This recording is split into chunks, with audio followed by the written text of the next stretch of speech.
Israel തടവിലായിരുന്ന അധിനിവേശ west ബാങ്കിലെ Hamas നേതാവ് മരിച്ചു. 63-കാരനായ ഷെയ്ഖ് മുസ്തഫ അബു അറയാണ് ആരോഗ്യനില വഷളായതിനെ തുടർന്ന് മരിച്ചത്. ഒക്ടോബറിലാണ് അദ്ദേഹത്തെ ഇസ്രയേൽ സേന അറസ്റ്റ് ചെയ്തത്. റമോൺ ജയിലിലായിരുന്ന അബു അറയെ സൊറോക്ക ആശുപത്രിയിലേക്ക് മാറ്റിയിരുന്നു.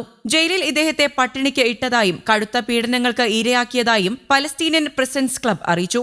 ആവശ്യമായ ചികിത്സയും മരുന്നും ലഭിച്ചിരുന്നില്ല. അബു അറയുടെ മരണകാരണത്തെക്കുറിച്ച് ഇസ്രയേൽ ജയിൽ അധികൃതർ പ്രതികരിച്ചിട്ടില്ല.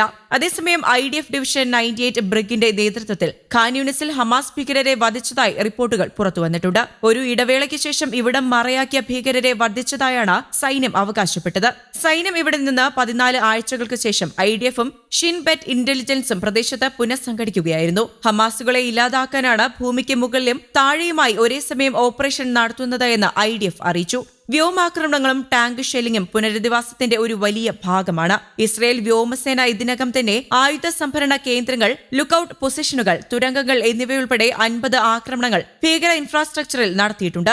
സെൻട്രൽ ഗാസയിലെ മഗാസിയിൽ ഹമാസ് ഇസ്രയേലിന് നേരെ നിരവധി പ്രൊജക്ടൈലുകൾ വിക്ഷേപിച്ചു. എന്നാൽ റോക്കറ്റുകൾ ഇസ്രയേൽ പ്രദേശത്തേക്ക് കടന്നില്ല. ഒരെണ്ണം നുസൈറത്ത് പ്രദേശത്തെ സ്കൂളിൽ ഇടിച്ചതായി IDF അറിയിച്ചു. ഹമാസും പലസ്തീൻ ഇസ്ലാമിക് ജിഹാദും റോക്കറ്റുകൾ തെറ്റായി പ്രയോഗിച്ചതോടെ ഗാസ മുനമ്പിനുള്ളിൽ പ്രൊജക്ടൈലുകൾ ലാൻഡ് ചെയ്തു എന്നാണ് IDF പറയുന്നത്.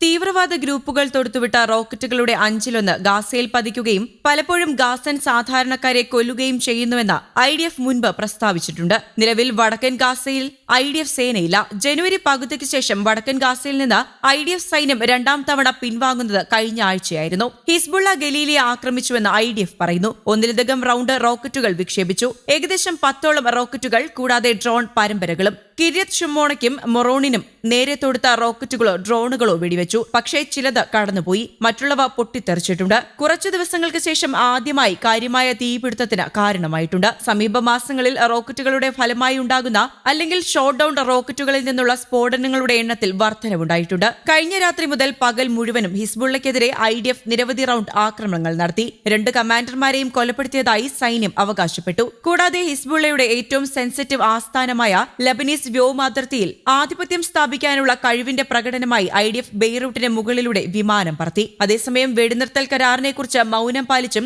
ഹമാസിനുമേൽ സമ്പൂർണ്ണ വിജയം നേടും വരെ യുദ്ധം തുടരുമെന്നും വ്യക്തമാക്കി US കോൺഗ്രസിന് മുൻപാകെ ഇസ്രായേൽ പ്രധാനമന്ത്രി ബെഞ്ചമിൻ നെതന്യാഹു പ്രസംഗം നടത്തി. തനിക്കെതിരെ വാഷിംഗ്ടണിലും മറ്റും തുടരുന്ന പ്രതിഷേധ പ്രകടനങ്ങളിൽ അണിനിരുന്നവരെ രൂക്ഷമായി അധിക്ഷേപിക്കാനും നെതന്യാഹു മറന്നില്ല. ഇറാൻ പ്രയോജനപ്പെടുത്തുന്ന വിഡ്ഢികളെന്നും ടെഹ്റാന്റെ ഫണ്ട് സ്വീകരിക്കുന്നവരെന്നും പ്രക്ഷോഭകരെ നെതന്യാഹു വിമർശിച്ചു. 50ഓളം ഡെമോക്രാറ്റ് അംഗങ്ങൾ നെതന്യാഹുവിന്റെ പ്രസംഗം ബഹിഷ്കരിക്കുകയും ചെയ്തു. വൈസ് പ്രസിഡന്റ് കമല ഹാരിസ് ഉൾപ്പെടെയുള്ളവരും വിട്ടുനിന്നു. യുദ്ധ കുറ്റവാളിയെ ആദരിച്ച നടപടി ലജ്ജാകരമെന്നും ചില ഡെമോക്രാറ്റ് പ്രതിനിധികൾ കുറ്റപ്പെടുത്തി. US കോൺഗ്രസിന് പുറത്ത് ആയിരങ്ങൾ നെതന്യാഹുവിനും ഇസ്രയേലിന് ആയുധങ്ങൾ കൈമാറുന്ന ബൈഡൻ ഭരണകൂടത്തിനും എതിരെ പ്രതിഷേധിച്ചു. 5 പ്രക്ഷോഭകരെ പോലീസ് അറസ്റ്റ് ചെയ്യുകയും ചെയ്തു. ദോഹയിലേക്ക് വെടിനിർത്തൽ ചർച്ചയ്ക്കായി ഇസ്രയേൽ സംഘം എത്തുമെന്നാണ് വിവരം. താൽക്കാലിക വെടിനിർത്തൽ സമയം കഴിഞ്ഞാൽ ഗാസയിൽ യുദ്ധം തുടരാൻ രേഖാമൂലമുള്ള അനുമതി വേണമെന്ന് നെതന്യാഹു ബൈഡൻ ഭരണകൂടത്തോട് ആവശ്യപ്പെട്ടതായി ഇസ്രയേൽ മാധ്യമങ്ങൾ റിപ്പോർട്ട് ചെയ്തിട്ടുണ്ട്. തെക്കൻ ഖാൻ യൂണിസിൽ ഇസ്രയേൽ നടത്തിയ വ്യോമാക്രമണത്തിൽ 121 പേരാണ് കൊല്ലപ്പെട്ടത്. 100 കണക്കിന് പേർക്ക് പരിക്കേൽക്കുകയും ചെയ്തു. News desk Kerala Kaumudi.